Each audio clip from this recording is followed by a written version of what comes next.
మా సమస్య తీరదు సార్. ఏ అధికారం వచ్చినా కూడా, ఈ అధికారమే కాదు, ఏ అధికారం వచ్చినా ఎవరు దాన్ని పట్టించుకోరు.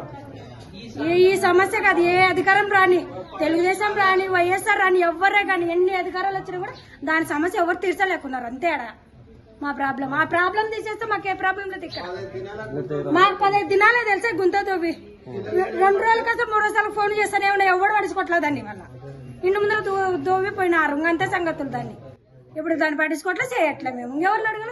ఏ అధికారం వచ్చినా వాళ్ళ స్వార్థం కోసం అధికారాలు చూపించుకుంటున్నారు. అంతే. మా పార్టీ బాగుండాలని అధికారం కోసమే బయట ఉన్నారు కానీ ఏ పార్టీ పట్టించుకోదు. పార్టీ ఒక మా అధికారంలోకి మేము వస్తే అది చేస్తాం, ఇది చేస్తాం అంటారు. ఎవరేం చెయ్యరు. అన్ని తెలుసు. కార్పొరేటర్ చూస్తే కూడా ఏం పట్టించుకోరు. చెప్తున్నా కదా, కార్పొరేటర్కి అన్ని తెలుసు, ఎవరికేం తెలియదు. అన్ని తెలిసి కూడా పట్టించుకోకుండా ఏం చేయాలో చెప్పు. ఆ గుంతవాడి ఎన్ని రోజులు ఆయన ఇక్కడ చూడండి, ఒకసారి ఇక్కడ మీరు అక్కడ చూడండి. ఆ గుంతవాడి ఎన్ని రోజులు ఆయన కనీసము వచ్చే దారి 100 బండ్లు పోతుంటాయి. కనీసం చూస్తారు కానీ దాన్ని పట్టించుకోరు.